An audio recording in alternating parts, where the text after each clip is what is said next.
अस्सलाम वालेकुम everyone, welcome back to my channel all man education. तो आज हम अपना कंटिन्यू करेंगे फाइनेंशियल अकाउंटिंग। लास्ट वीडियो में हमने फाइनेंशियल अकाउंटिंग का दूसरा मेथड डेप्रिसिएशन का सॉल्व किया था, यूनिट्स ऑफ एक्टिविटी मेथड, जो कि बेसिकली मैंने आपको बताया था वीकेंड की बुक का वो मेथड है, फ्रैंकफर्ट में वो नहीं है।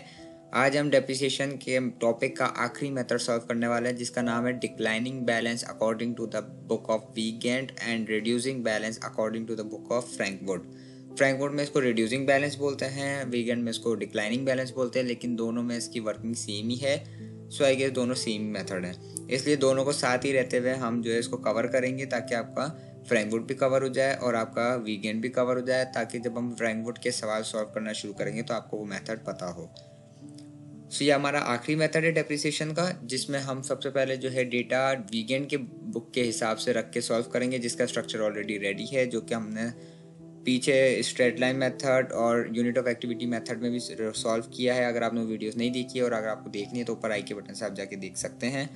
और इसमें जो है कुछ चीज़ें, सब चीज़ें सेम है स्ट्रेट लाइन मेथड की तरह। इसमें भी रेट है आपके पास, लेकिन जो चीज़ चेंज हुई है, स्ट्रेट लाइन मेथड में आपके पास यहाँ पे होती थी डेप्रिशिएबल कॉस्ट, लेकिन इसमें मेथड में आपके पास होती है book value at the beginning of the year, जिसका मतलब है आपकी जो कॉस्ट ऑफ इक्विपमेंट है in the beginning of the year, उससे ये शुरुआत करते हैं और हर साल का इसमें डेप्रिसिएशन एक्सपेंस निकालते हुए ये एज्यूम करते हैं कि अगले साल इसकी वैल्यू ये होगी इस प्रोडक्ट की। तो ये आपका सिंपल सा मेथड है, जिसमें आपके पास डेप्रिशिएबल कॉस्ट नहीं निकालना होता इसमें, यानी डेप्रिशिएबल कॉस्ट का फॉर्मूला नहीं लगेगा। सिंपल इसमें आपको रेट बता दिया जाता है, वरना पिछले स्ट्रेट लाइन मेथड में हमने रेट भी कैलकुलेट किया था, जो कि आपको परसेंटेज में गिवन होता है। तो इसी के साथ मैं आपको बताऊंगा कि परसेंटेज का मैनुअली कैसे कैलकुलेट करते हैं सिंपल कैलकुलेशंस के थ्रू। उसके बाद हम फ्रैंकफर्ट को, सेम डेटा को फ्रैंकफर्ट वाले मेथड के ज़रिए भी सॉल्व करके देखेंगे। यहाँ पे मैंने इसका नाम चेंज नहीं किया, बेसिकली स्ट्रेट लाइन मेथड ही लिखा हुआ है, उसको मैं चेंज कर देता हूँ। उसको मैं रिड्यूसिंग बैलेंस कहते हैं आपके फ्रैंकफर्ट के हिसाब से, ठीक है। इसकी सॉरी, तो शुरू करते हैं हमारा मेथड। तो डेटा में हमारे पास क्या गिवन है, कॉस्ट ऑफ इक्विपमेंट, जो कि हमने डेटा वही लिया है जो हमने पिछले दो मेथड में लिया था। $13,000 हमारे को इक्विपमेंट की कॉस्ट दी हुई है, लेकिन कॉस्ट आपको कभी कभार, मैंने आपको पिछले मेथड्स में नहीं बताया कि कॉस्ट कभी कभार आपको गिवन नहीं होती, आपको खुद निकालनी होती है। किस तरह आपको जो है एक प्रोडक्ट के बारे में बता दिया जाता है इन्फॉर्मेशन के, उसने इतने की खरीदी, उसमें इतना आपको ट्रांसपोर्टेशन चार्जेस आए, इतना उस पर टैक्स लगा, उतना उस पर रिपेयरिंग चार्जेस लगे, वो सबको आपको कैलकुलेट करके जो है कॉस्ट ऑफ इक्विपमेंट निकालना पड़ता है। और इसमें कुछ चीज़ें होती हैं जो आपके शामिल नहीं होती, जैसे for example I gas repairing के चार्जेस आपके कॉस्ट ऑफ इक्विपमेंट में शामिल नहीं होते, क्योंकि वो रिपेयरिंग के चार्जेस आपके फर्दर आगे के होते हैं। जैसे फॉर एग्जांपल अगर आपने मोबाइल लिया है, तो वो आपने मोबाइल अगर 25,000 का लिया है और लेते के साथ अगर वो मोबाइल आपसे गिर गया है और उसकी स्क्रीन ख़राब हो गई है, अब वो स्क्रीन बनने के 10,000 एक्स्ट्रा और लगेंगे, तो वो आपके कॉस्ट ऑफ इक्विपमेंट में शामिल नहीं होंगे, क्योंकि वो कॉस्ट तो आपकी प्रोडक्ट की जो थी वो 25,000 थी। अब आपने जो उसका नुकसान किया है वो फर्दर आप पे कर रहे हो, वो कॉस्ट ऑफ इक्विपमेंट में नहीं है, वो रिपेयरिंग चार्जेस में आएगा।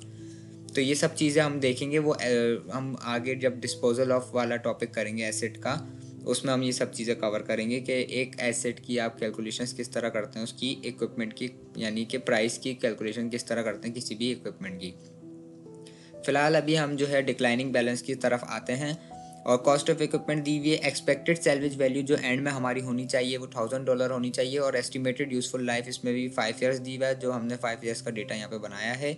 और इस बार यहाँ पर ये जो लिखा हुआ है रेट डबल, ये इसलिए लिखा हुआ है क्योंकि स्ट्रेट लाइन में अगर आपको याद हो, अगर आप में से किसी ने वो वीडियो देखी हो, तो उसमें हमारे पास रेट जो आया था वो 20% आया था, तो हमने वही डेटा यहाँ पे कंटिन्यू किया है। तो इस वजह से यहाँ पे लिखा हुआ है रेट जो है अब आपके पास डबल हो चुका है, वो 40% हो चुका है। तो सबसे पहले हमारे पास जो ईयर 1 की जो कॉस्ट ऑफ इक्विपमेंट थी वो थी 13,000, और जो रेट हमारे को गिवन है वो है 40%, ठीक है। 40% हमारे पास रेट गिवन है। अब हमने जो है सिंपल क्या करना है, 13,000 का 40% निकालना है, जो कि हमारा एनुअल डेप्रिसिएशन एक्सपेंस होगा पहले साल का। और अब मैं आपको बता दूं कि 40% किस तरह कैलकुलेट कर सकते हैं आपके। सबसे पहले आपने जो है परसेंटेज को कन्वर्ट करना होता है डेसिमल में, जिसका फॉर्मूला होता है 40, यानी जो परसेंटेज आपको गिवन है उसको डिवाइड कर दो 100 से, तो ये आपका डेसिमल में कन्वर्ट हो जाता है। जो कि हमारे पास आया है 0.4। अब आपको जिस चीज़ का भी 40% निकालना है, जो परसेंट निकालनी है आप उससे मल्टीप्लाई कर दें। जैसे फॉर एग्जांपल 13,000 का मैंने आपको कहा कि यहाँ पे 40% निकालना है, तो मैं 13,000 को मल्टीप्लाई करा दूंगा 0.4 से। तो ये मेरे पास 5,200 उस साल की डेप्रिसिएशन एक्सपेंस आई है उस प्रोडक्ट की। यानी पहले साल मुझे एक प्रोडक्ट की इतनी एक्सपेंस आई थी, इतना वो डेप्रिशिएट हो चुका था पहले साल में इतनी वैल्यू उसकी गिर चुकी है मेरे प्रोडक्ट की 13,000 में से। तो एक्यूमुलेटेड, मैंने आपको एक्यूमुलेटेड का बताया हुआ है पिछली 2 वीडियोस में कि accumulated depreciation is just like a saving account, जिसमें आप जो है पैसे ऐड कर रहे होते हैं कि एट द टाइम जब आपका एसेट डिस्पोज हो रहा हो तो आपके पास पैसे मौजूद हों दूसरा लेने के लिए। इन सिंपल वर्ड्स आप ये कह सकते हैं। बुक वैल्यू का आपके पास एक ही फॉर्मूला इस मेथड में लगता है बुक वैल्यू का, जिसका फॉर्मूला होता है एक्चुअल कॉस्ट में से एक्यूमुलेटेड डेप्रिसिएशन को माइनस कर दो। एक्चुअल कॉस्ट हमारे पास 13,000 थी, उसमें से माइनस कर देंगे एक्यूमुलेटेड को, तो ये मेरे पास आ गई बुक वैल्यू $7,800। तो अगले साल की जो बुक वैल्यू होगी वो हमारी यही होगी जो हमारी एंड ऑफ द ईयर की निकली थी, जो कि अगले साल हमारी बिगनिंग में काम आएगी, जिसका हमें 40% निकालना होगा। अब हम इसका 40% निकाल लेते हैं। ठीक है, तो अब मैंने जो यहाँ पर लिखा था 13,000, तो मैं यहाँ पर लिख देता हूँ 7,800 मल्टीप्लाई बाय 0.4, तो ये मेरे पास आ गया $3,120। तो $3,120 ये मेरे पास इस साल का डेप्रिसिएशन एक्सपेंस आया है इस प्रोडक्ट का मेरे। तो इसको मैंने फर्दर ऐड करा देना है। पहले वाले एक्यूमुलेटेड में मेरे पास ऑलरेडी 5,200 मौजूद थे मेरे सेविंग अकाउंट में, इस बार मेरे पास 3,120 इसमें ऐड ऑन हो गए। तो जिसके बाद जो है ये मेरे बन गए हैं, ये कैलकुलेट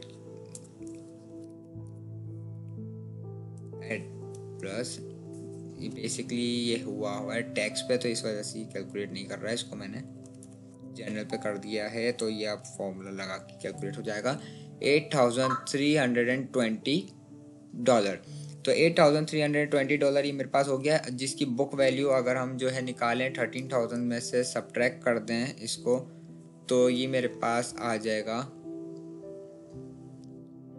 13,000 में से सब्ट्रैक्ट कर देना है मैंने इसको।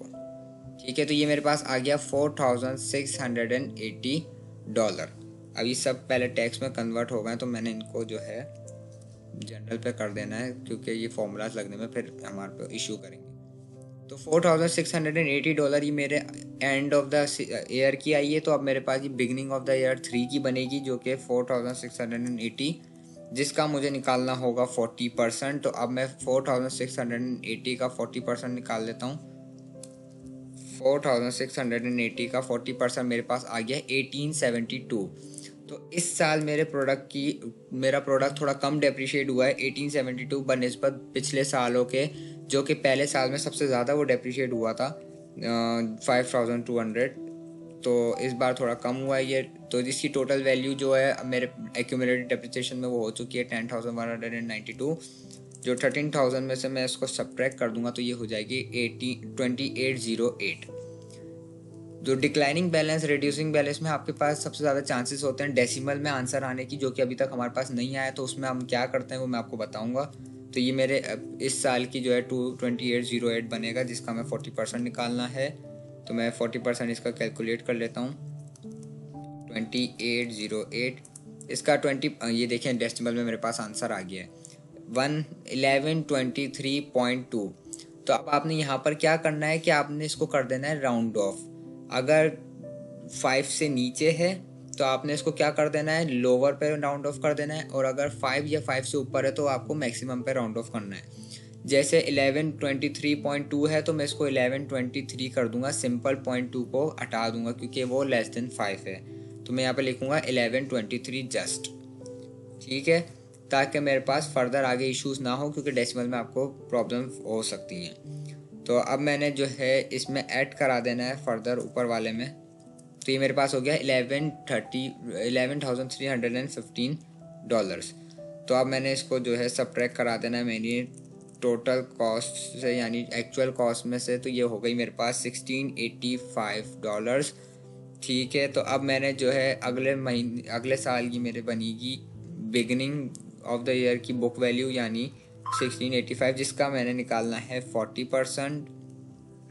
ठीक है, अब इसका मैंने 40% निकालना है तो इसका भी 40% हम निकाल लेते हैं। 1685 का 40% मेरे पास आया है 674। तो इस बार मेरे पास डेसिमल में आंसर नहीं आया है, यह है 674, जिसको फर्दर मैं अगर ऊपर ऐड कर दूं तो ये मेरे पास हो जाएगा 11989। ठीक है, 11989। तो और इसके साथ अगर मैं जो हूँ इसके 13,000 में से सब्ट्रैक्ट कर दूं तो ये मेरे पास आ गया है 1011 आपके पास डॉलर्स।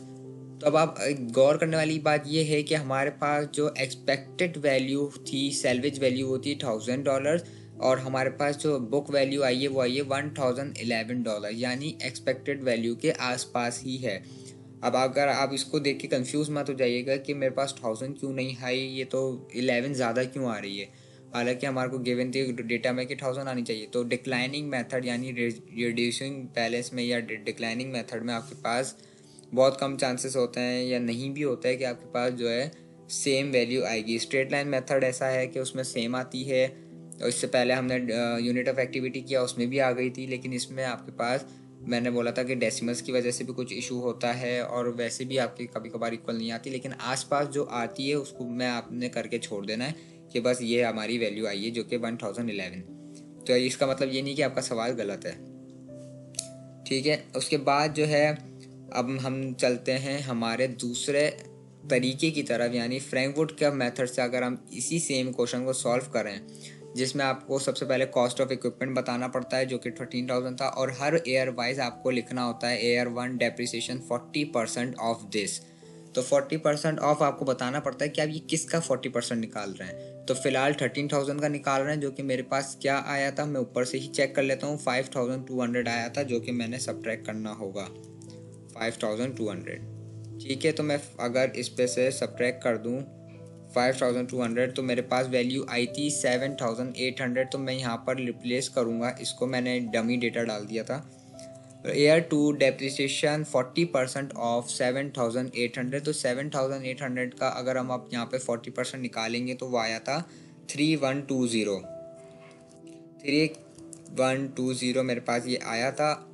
और अब मैंने जो है यहाँ पर इन दोनों को अगर 7,800 में से 3,120 को सब्ट्रैक्ट करूँ तो ये मेरे पास आ गया 4,680। तो मैं यहाँ पर मेंशन कर दूंगा कि एयर 3 डेप्रिसिएशन 40% ऑफ 4,680। ठीक है, और इसी के साथ अब अगर मैं जो हूँ यहाँ पे मेंशन कर दूँ कि 40% क्या होगा 4,680 का, तो वो था 1872। ठीक है, 1872 था ये मेरे पास, और इन दोनों का अगर मैं सब्ट्रैक्ट कर दूँ 4,680 में से 1872 तो ये मेरे पास हो जाएगा 2,808। तो इधर मैं मेंशन कर देता हूँ कि 40% ऑफ 2,808। ठीक है, तो 2,808 का 40% मेरे पास क्या आया था 1123.2 आया था, जिसको मैंने कर दिया था 1123 राउंड ऑफ कर दिया था। ठीक है, और इसके साथ जो है मेरे पास अगर मैं इनको आपस में सब्ट्रैक्ट कर दूं तो मेरे पास ये वैल्यू आ जाएगी 2,808 माइनस 1123, तो ये मेरे पास आ जाएगी 1,685। तो अब मैं यहाँ पे मेंशन कर दूंगा एयर 5 डेप्रिसिएशन 40% ऑफ 1,685, जो कि मेरे पास आनी थी 674 आई थी, मुझे याद है 674 आई थी। और जब मैंने इसको माइनस किया था 1685 में से तो ये मेरे पास आ गई थी $1,011। तो आप इसमें भी चेक कर सकते हैं, इसमें भी हमारे पास वही सेम वैल्यू आई है जो हमारे पास ऊपर डिक्लाइनिंग बैलेंस में आ रही थी। तो declining balance of vegan book and reducing balance of आपका फ्रैंकफर्ट बुक दोनों सेम ही मेथड है, बस इनके नाम डिफरेंस है, बाकी इनके बुक का फ़र्क है आई गेस। कोई किसी और कंट्री की बुक फॉलो करते हैं, वहाँ पे जो आपके होते हैं फॉर्मेट वगैरह वो किसी और कंट्री का यूज़ करते हैं, और वीगन किसी और कंट्री का यूज़ करते हैं, इसलिए इनमें थोड़ा सा फ़र्क है नामों में, बाकी काम इनका सेम ही है। सो उम्मीद करता हूँ आपको ये क्वेश्चन समझ आ गया होगा। मैं आपको एक दफ़ा ओवरव्यू दे देता हूँ। ये हमारा डेटा था डिक्लाइनिंग बैलेंस का, जिसका हमने ये पूरा डेप्रिसिएशन कैलकुलेट किया 40% पे, और ये एक फॉर्मूला हमारे इसमें लगा है बुक वैल्यू का। बाकी हमने परसेंटेज देखा किस तरह कैलकुलेट होती है, और ये दूसरा हमने फ्रैंकफुट के ज़रिए भी इसको सॉल्व करके देख लिया। अब हम जो है फर्दर इसके सवाल सॉल्व करेंगे फ्रैंकफुट के थ्रू। तो फ्रैंकफुट में हम यही वाला तरीका फॉलो करेंगे जो हमने फ्रैंकफुट से अभी किया है, ताकि हम जो है आंसर्स को मैच कर सकें हमारे जो बुक में गिवन होंगे। तो मिलते हैं नेक्स्ट वीडियो में, तब तक के लिए अपना ख्याल रखें, चैनल को सब्सक्राइब कर दें, बेल आइकन को हिट कर दें ताकि जब कोई नई वीडियो है उसका नोटिफिकेशन आपको आ जाए। तब तक के लिए अल्लाह हाफिज़।